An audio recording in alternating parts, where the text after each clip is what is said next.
तो हमारे इस खास कार्यक्रम मार्गदर्शन में हम उन लोगों से आपको रूबरू कराते हैं जो शिक्षा के लिए बेहतर काम कर रहे हैं, छात्रों के मन में करियर को लेकर उठने वाले हर सवालों के जवाब भी देते हैं और कैसे शिक्षा का स्तर बढ़ाया जाए इसके लिए लगातार कोशिश भी करते हैं। मार्गदर्शन की इस खास पेशकश में आज हमारे साथ हैं इंदौर से नीलेश निर्मल कुमार जैन और ये श्री आदिश्वर कोचिंग क्लासेस के डायरेक्टर हैं। साथ ही मेरे साथ मौजूद हैं भाग्यश्री चड्डोकर जो 12th क्लास की स्टूडेंट हैं। आप दोनों का स्वागत करती हूं मैं।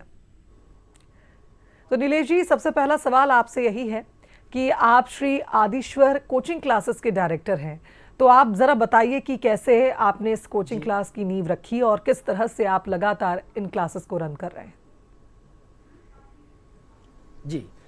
जी, सबसे पहले तो मेरा परिवार शुरू से शिक्षा क्षेत्र में अग्रणी रहा है। मेरे दादाजी श्री दर्शन सागर दिगंबर जैन ज्ञान मंदिर के आधार स्तंभ रहे हैं।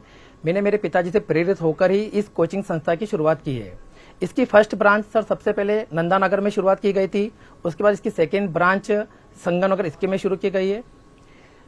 आपके चैनल के माध्यम से सबसे पहले तो मैं मेरे परिवार का बहुत आभार व्यक्त करना चाहूंगा, विशेषकर मेरे दोनों भाइयों को, जिनके द्वारा ही अब आदिश्वर कोचिंग क्लासेस एक नया तथा भव्य निर्माण हो पाया है। अभी इसमें बहुत भी और कुछ कार्य करना बाकी है, जैसे कि सर बहुत सारे विद्यार्थियों को एक पढ़ने के लिए एक अच्छा माहौल नहीं मिल पाता है, तो उसके लिए एक अच्छे से लाइब्रेरी प्रोवाइड करवाना, वो भी निःशुल्क, एक अच्छा सा स्पोकन इंग्लिश या गेम्स जोन, ताकि अगर बच्चा विद्यार्थी अगर पढ़कर यदि कभी उसे कुछ बोरियत सी महसूस हो तो वह गेम्स जोन करके अपना मूड रिलैक्स कर सकता है। इसके अलावा हमें एक ऐसा प्लेटफॉर्म तैयार करना है जिसे उन्हें एक ही छत के नीचे सारी सुख सुविधाएं मिले। बिल्कुल सही कहा आपने, और बच्चों को सुख सुविधा युक्त एक कोचिंग क्लास देना और यहाँ पर उनका मार्गदर्शन करना अपने आप में एक बड़ी बात है।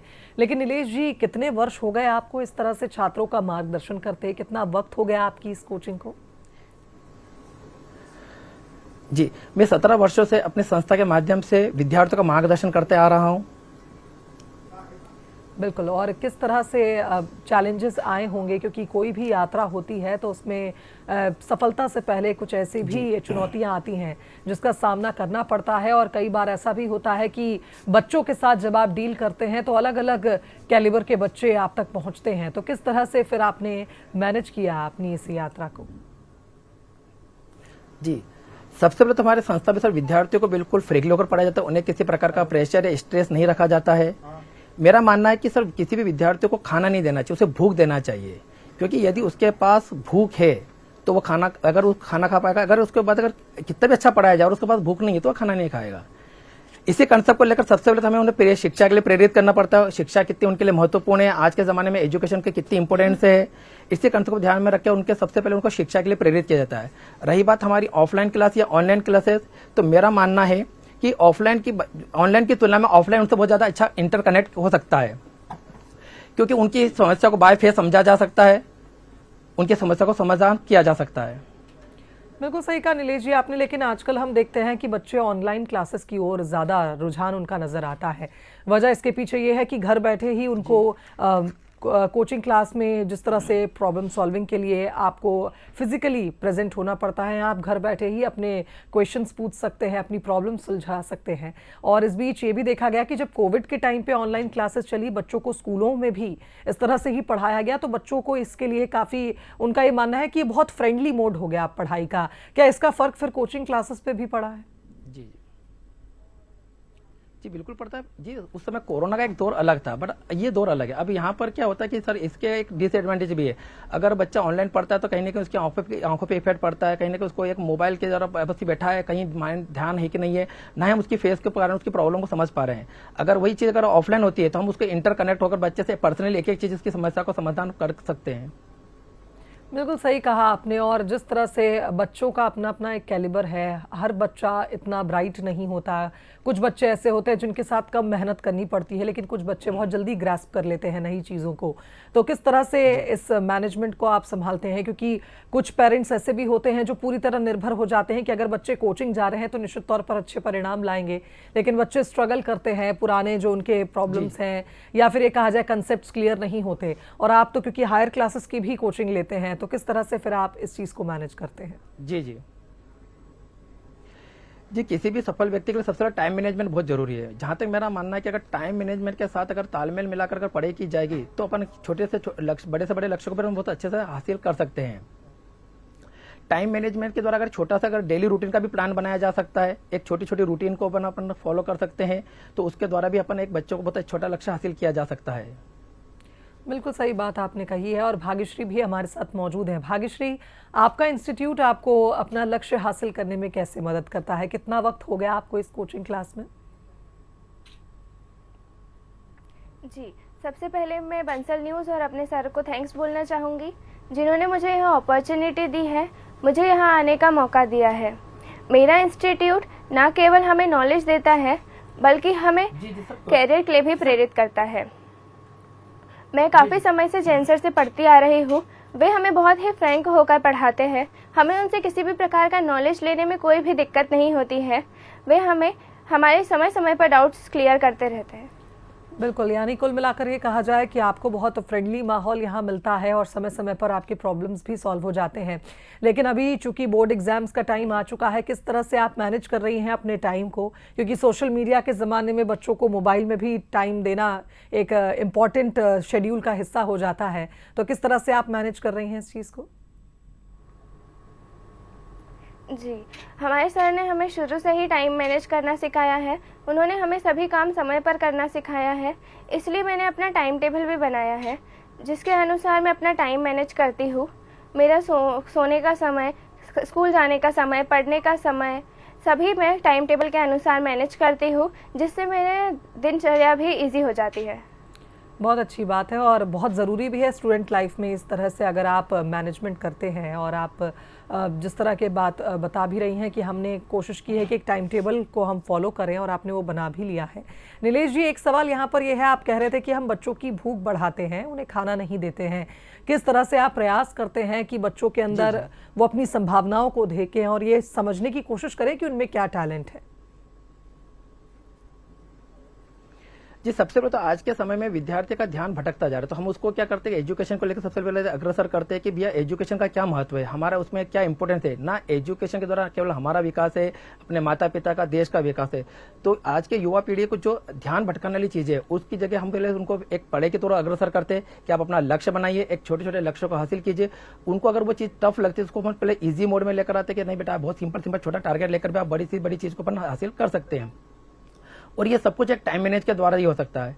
जी, मेरा मानना है कि जैसे अगर 1 मिनट आपका जीवन तो नहीं बदल सकता है, लेकिन यदि 1-1 मिनट का सदुपयोग किया जाता है तो आपका जीवन जरूर बदल सकता है।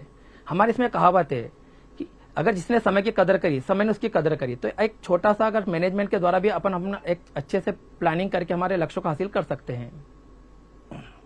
बिल्कुल सही बात है, प्लानिंग बहुत ज़रूरी है। और टाइम मैनेजमेंट की अगर हम बात कर रहे हैं तो लाइफ में एक डिसिप्लिन की भी बहुत ज़रूरत होती है। और स्टूडेंट लाइफ में तो इसका महत्व इसलिए भी बढ़ जाता है क्योंकि अभी जो वक्त है, अभी जो एकेडमिक ईयर है, इन दौरान, इन समय में जब आप एग्ज़ाम्स के खास करके हम बात करें, वो जो वक्त होता है उसमें अगर आप अपने स्टडीज़ पर ज़्यादा फोकस करते हैं तो जो रिजल्ट्स उसके आगे आपको आपके करियर में सफलता दिलाते हैं वो बहुत ही फ्रूटफुल होते हैं। नीलेश जी, एक बात ये भी सामने आई है आजकल स्टूडेंट्स में कि उन पर एक दबाव होता है, उम्मीदों का, अपेक्षाओं का। पेरेंट्स की अपनी होती है, जो टीचर्स जिनके अंडर वो पढ़ाई कर रहे हैं उन टीचर्स की हो जाती है बच्चों के अंदर प्रतिभा को देखकर। तो उम्मीदों से ज़्यादा अपेक्षाओं का जो वो भार है, जो बोझ है, ऐसे में आप बच्चों को कैसे समझाते हैं कि वो स्ट्रेस मैनेजमेंट पर भी फोकस करें?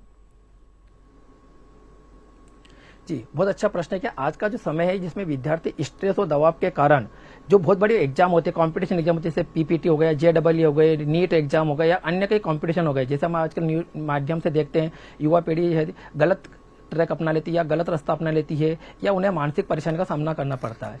यह दबाव केवल विद्यार्थियों पर नहीं रहता है, अपितु उनके माता पिता पर भी रहता है और ये दबाव माता पिता जी अपने बच्चों पर भी करते हैं। कैरियर बहुत बड़ा, बहुत अपॉर्चुनिटी है। मेरा यह मानना है कि हम कोई ये लास्ट पड़ाव नहीं है।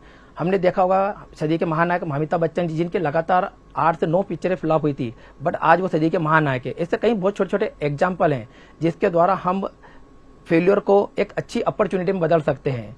मैं खुद स्वयं बच्चों की कैरियर काउंसलिंग करता हूं, उनसे पर्सनल इंटरेक्ट कनेक्ट होता हूं, उनसे बातचीत करता हूं। हमारे यहाँ समय समय पर कई एक्सपर्ट आकर भी बच्चों को मोटिवेट करते हैं, उनसे बातचीत करते हैं, उनकी समस्या का समाधान करते हैं। एक कुल मिलाकर एक ऐसा कंफर्टेबल जोन बनाया जाता है कि जिससे सब चीजें उनको आसान और सरल लगती है। हमें उन्हें किसी प्रकार का स्ट्रेस या हावी होने नहीं दिया जाता, हमको बिल्कुल रिलैक्स मोड में रखा जाता है कि नहीं बेटा बहुत सिंपल है, आप आराम से कर सकते हैं। बिल्कुल सही बात है। और नीलेश्वर जी, एक चीज़ हमने ये भी देखी, नीलेश जी माफ़ कीजिएगा, कि लगातार स्टूडेंट्स पर जिस तरह का दबाव पड़ता है आज के समय में, बहुत सारे डिस्ट्रैक्शंस जिनकी हम बात कर रहे थे, इस बीच बात ये भी आती है कि बच्चों का इंटरेस्ट किस चीज़ में है। कई बार ऐसे सब्जेक्ट चूज़ कर लिए जाते हैं बच्चों ही द्वारा दबाव में, या पेरेंट्स चाहते हैं कि बच्चे साइंस साइड से पढ़ाई करें, PCM लें, PCB लें। तो ऐसे केसेस क्या अभी भी आते हैं आपके पास? ऐसे स्टूडेंट्स अब भी आते हैं जो शायद ये समझ ही नहीं पा रहे हैं कि किस सब्जेक्ट के लिए उन्हें जाना चाहिए, या प्रेशर फ्री होकर वो अपने लिए एक अच्छा रास्ता चुने? जी, ये समस्या अभी भी आती है जी। मेरा मानना है कि उन्हें स्कूल से ही, विद्यालय से उनको इस चीज के लिए कैरियर गाइडेंस किया जाना चाहिए। उन्हें बताना चाहिए कि आगे आपके लिए क्या सब्जेक्ट है, किस सब्जेक्ट में कितना स्कोप है। जी, जहां तक मेरा मानना है कि वर्तमान समय जो है वह टेक्नोलॉजी का जमाना है। एक समय था जब अपन थ्योरेटिकल सब्जेक्ट पढ़कर या नॉर्मल बैचलर डिग्री के आधार पर भी अपन नौकरी हासिल कर सकते थे, रोजगार हासिल कर सकते थे। बट आज का जमाना जो है, समय है, वो टेक्नोलॉजी का है। हमारे माननीय प्रधानमंत्री जी का एक स्लोगन है, मेक इन इंडिया। ये तभी सार्थक हो सकता है कि जब हम टेक्निकल क्षेत्र में अपने आप का विकास कर पाएंगे, टेक्निकल क्षेत्र में हम अच्छा अपना 100% दे पाएंगे। जो फॉरेन में टेक्निक है, वो अगर उस टेक्निक को अगर हमारे क्षेत्र में यहाँ पर लाकर उसको बनाएंगे तो हम डेफिनेटली हमारा देश भी ग्रोथ करेगा, विकास भी करेगा। आज का समय कंप्यूटर और AI का है। विद्यार्थियों से मैं ये कहना चाहूंगा कि इन क्षेत्रों में भी कई अपॉर्चुनिटी है, इनमें भी अपना भविष्य आप उज्जवल बना सकते हैं, इनमें भी आप काफी स्कोप है। बिल्कुल सही कहा। और आज प्रधानमंत्री भी जब AI समिट को संबोधित कर रहे थे तो उन्होंने यही बात कही थी कि भारत तैयार है, भारत का युवा, आने वाली पीढ़ी तैयार है इस AI को समझने के लिए भी और इसके विकास से जुड़ने के लिए भी। तो ऐसे में स्टूडेंट्स के अंदर इस तरह का इंटरेस्ट जगाना भी टीचर्स की एक बड़ी जिम्मेदारी हो जाती है। और हमारे देश में तो युवाओं की संख्या भी काफ़ी ज़्यादा है, तो ऐसे में इन युवाओं को इन टेक्नोलॉजी से जोड़ना भी आज की ज़रूरत बन चुका है। भाग्यश्री हमारे साथ मौजूद है। भाग्यश्री, मैं बात कर रही थी टाइम मैनेजमेंट की, तो फिर स्ट्रेस मैनेजमेंट भी आता है। कैसे आप इससे डील करती हैं? क्योंकि फ्रेंड्स के बीच में आपका अपना एक कंपटीशन होता है, पेरेंट्स की अपनी उम्मीदें होती हैं, तो आप कैसे इस चीज़ों को, इन सारी चीज़ों को मैनेज कर रही हैं? जी, सबसे पहले तो मैं अपने फ्रेंड्स को भी बहुत अच्छे से मैनेज करती हूँ, क्योंकि मेरे फ्रेंड्स भी बहुत सपोर्टिव है, मेरे टीचर्स भी बहुत सपोर्टिव है। मेरे फ्रेंड्स भी मुझे हर फील्ड में सपोर्ट करते हैं। पढ़ाई में हम लोग ग्रुप स्टडी करते हैं, जिससे मुझे बहुत सपोर्ट मिलता है। और एग्जाम्स की तैयारी आप अभी कैसे कर रही हैं? किस तरह से आप क्वालिटी स्टडी कर रही हैं या अभी भी आप क्वांटिटी स्टडी पे हैं? जी, मैंने पढ़ने के लिए भी अपना एक टाइम रूटीन बनाया है। मुझे अगर कोई डाउट होता है तो पहले मैं उसे खुद से सॉल्व करने की कोशिश करती हूँ, और अगर फिर भी मुझे कोई प्रॉब्लम होती है तो मैं फिर सर से प्रॉब्लम का सॉल्यूशन पूछती हूँ। मैंने अपनी लाइफ का भी एक गोल डिसाइड किया है, जिसको ध्यान में रखकर मैं मेहनत करती हूँ और अपनी तैयारियाँ करती हूँ, जिससे मुझे एग्ज़ाम टाइमिंग में कोई भी प्रॉब्लम नहीं होती है। बहुत अच्छी बात है कि अगर आप इस तरह से मैनेज करते हैं अपने स्टडी शेड्यूल को और प्रॉब्लम सॉल्विंग पर आपका फोकस, क्योंकि अगर आप साइंस साइड से हैं, अगर आप PCM या PCB लेते हैं तो निश्चित तौर पर सब्जेक्ट्स तीनों ही बहुत इंपॉर्टेंट भी हो जाते हैं और कंसेप्चुअल भी हो जाते हैं। एग्जाम्स को लेकर फिलहाल अभी आपकी कैसी तैयारी चल रही है? क्या ऑनलाइन मोड में या जो ऑनलाइन कंटेंट है उसका भी आप इस्तेमाल करती हैं, या सिर्फ कोचिंग क्लासेस पे आप डिपेंडेंट है और स्कूल में जो आपको सिलेबस दिया गया है उस पर? जी, मैं सेल्फ स्टडी भी करती हूँ और कोचिंग में भी सर जो पढ़ाते हैं वो भी बहुत इम्पोर्टेंट होता है। मैं उस बेसिस पे भी अपनी तैयारियाँ करती हूँ। मैं बुक्स का ज़्यादा यूज़ करती हूँ, मैं ऑनलाइन कम यूज़ करती हूँ। चलिए नीलेश जी, एक सवाल आज के समय में हम ये भी देखते हैं, जेन जी एक शब्द का इस्तेमाल हो रहा है नई जनरेशन के लिए, और ऐसे में इन्हें बड़ी क्विक रिजल्ट पाने की आदत है, बहुत जल्दी सब चीज़ें ग्रैस्प करने की आदत है, या ये कहें कि जनरेशनल ये जो इवोल्यूशन है इसी का इसे पार्ट हम मानेंगे। लेकिन आज के समय में ऐसे बच्चों से डील करना जो चाहते हैं कि जल्द से जल्द वो पूरा कंसेप्ट समझ लें, क्या आप इसके लिए कुछ अलग से प्रयास करते हैं, या फिर आप ऐसा माहौल देते हैं अपने कोचिंग में कि बच्चे अपने आप ढल जाते हैं? जी सही जी, सबसे पहले तो कोचिंग में बच्चों को ऐसे माहौल दिया जाता है, उन्हें बताया जाता है कि कोई भी चीज़ इतनी जल्दी आसानी से प्राप्त नहीं होती है। अगर बड़ा लक्ष्य हासिल करना है तो उसके लिए हमें धैर्य रखना जरूरी है। सबसे पहले आप छोटे छोटे टारगेट को अचीव करिए। जब हम छोटे छोटे टारगेट को अचीव कर पाएंगे तभी हमें बड़ा लक्ष्य हासिल करने में कोई दिक्कत नहीं आएगी। सबसे पहले हमें हमारी पोटेंशियल जानना है कि हमारे अंदर कितनी पोटेंशियल है, हम उस चीज़ के लिए कितने एलिजिबल है। इसके आधार पर ही हम उस लक्ष्य को अपन हासिल कर पाएंगे। बिल्कुल सही कहा आपने। और बंसल समूह भी लगातार कोशिश कर रहा है कि शिक्षा के क्षेत्र में बच्चों को अच्छे से अच्छा माहौल मिले, टेक्नोलॉजी से बच्चों को जोड़े, और आज के समय में जिन चीज़ों की ज़रूरत है या कहें भविष्य में इन बच्चों को जिस चीज़ की ज़रूरत पड़ सकती है उसके लिए भी लगातार प्रयास कर रहे हैं। तो बंसल न्यूज़ के इन प्रयासों को बंसल ग्रुप के इन प्रयासों को आप कैसे देखते हैं? जी, बंसल समूह से मैं काफी समय से जानता हूँ। आपके प्रोग्राम में मैं एक बार पहले भी मार्गदर्शन दे चुका हूँ। बंसल समूह शिक्षक क्षेत्र में सबसे अग्रणी है, चाहे वो चिकित्सा का क्षेत्र हो, चाहे वो इंजीनियरिंग क्षेत्र हो या अन्य क्षेत्र हो। बंसल समूह की नीतियों में बहुत प्रभावित हूँ। अभी हाल ही में आपके कॉलेज में एक प्रोग्राम हुआ था, मैं वहाँ पर शिक्षकों का सब सम्मान था। एक छत के नीचे हम सभी अलग अलग संस्था के हम शिक्षक एकत्रित हुए थे। वहाँ बड़े बड़े विद्वानों के द्वारा, बड़े बड़े सेलिब्रिटी के द्वारा हमें वहाँ पे उनके विचार जानने को मौका मिला। अभी RR केट के एक महान बहुत अच्छे प्रोफेसर आए थे जिनने हमें बहुत अच्छा मार्गदर्शन दिया। हमें नई नई स्किल जानने का मौका मिलता है, शिक्षा का स्तर कैसे सुधारा जा सके, उसमें आगे कैसे प्रयास किया जा सकता है। केवल एक अच्छी एजुकेशन देना ही किसी संस्था या इंस्टीट्यूट का लक्ष्य नहीं होना चाहिए। उसके साथ हमें एक अच्छी जॉब अपॉर्चुनिटी, एक अच्छा कैरियर, एक अच्छा भविष्य देना भी उस संस्था का बहुत अच्छा उद्देश्य होता है। इसमें मैं बंसल समूह को सबसे अग्रणी मानता हूँ। बिल्कुल सही बात है। और भाग्यश्री, एक चीज़ और आपसे जानना चाहेंगे। कहा जाता है health is the real wealth, और पढ़ाई जब आप करते हैं, स्ट्रेस होता है एग्जाम का, तो हेल्थ पर इसका असर पड़ता है। कैसे मैनेज कर रही हैं आप, और क्या कुछ हॉबीज़ का भी आप सहारा लेती हैं थोड़ा सा मेंटल स्ट्रेस कम करने के लिए? मैं जानती हूँ कि अच्छी पढ़ाई करने के लिए हमारा शारीरिक स्वास्थ्य भी अच्छा होना आवश्यक है। अगर हमारा शारीरिक स्वास्थ्य सही रहेगा तभी हम नियमित रूप से विद्यालय जा पाएंगे और अपनी पढ़ाई पर ध्यान दे पाएंगे। इसीलिए मैं रोज़ सुबह व्यायाम और योगा करती हूँ। मैं मेडिटेशन भी करती हूँ। मैं जंक फूड को अवॉइड करती हूँ और अपने हर काम टाइम पर करना पसंद करती हूँ।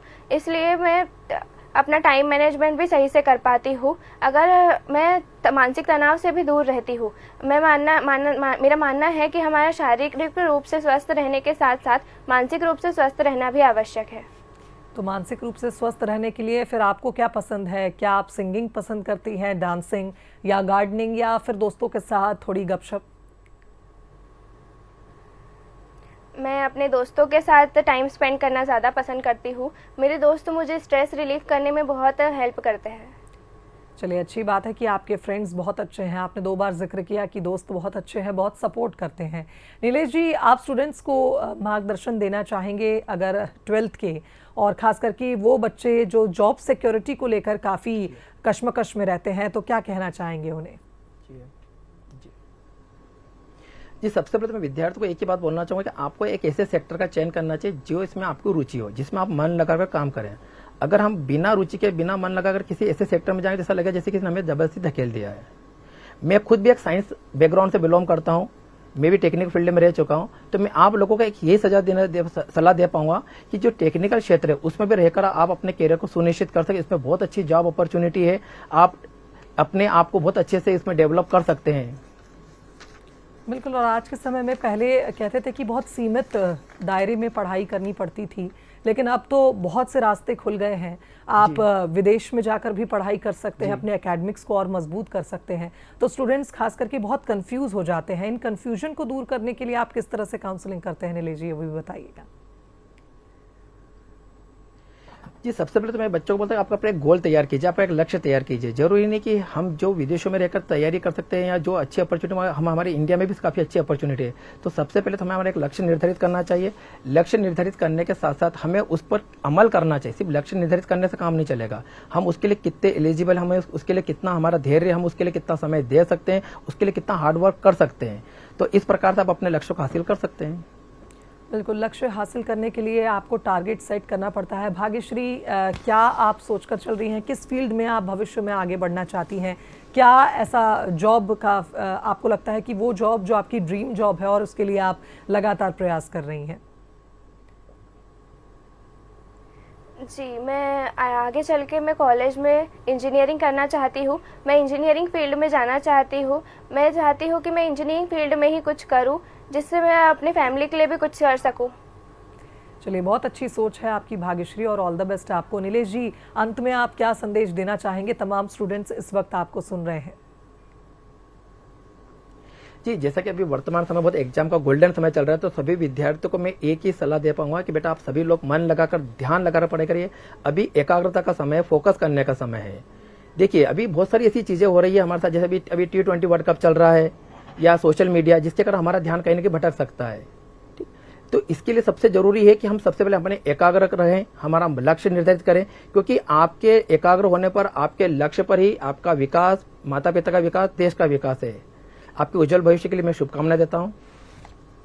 चलिए, कुल मिलाकर ये कहा जाए कि आज का ये जो सेशन रहा निश्चित तौर पर तमाम स्टूडेंट्स के लिए मार्गदर्शन का काम करेगा। वजह यह है कि जो स्टूडेंट्स आपकी कोचिंग में पहुंचते हैं उनका मार्गदर्शन तो आप कर रहे हैं, साथ ही साथ आपने तमाम उन दर्शकों का भी किया, उन बच्चों का भी जो इस वक्त एग्जाम के लिए लगातार प्रयास कर रहे हैं, पढ़ाई में जुटे हुए हैं, प्रेशर में हैं। बहुत शुक्रिया नीलेश जी आपका, भाग्यश्री आपका हमारे साथ इस खास प्रोग्राम में जुड़ने के लिए। तो इसी के साथ हमारे खास प्रोग्राम मार्गदर्शन में फिलहाल इतना ही। मुझे दीजिए इजाजत, देखते रहिए बंसल न्यूज। नमस्कार।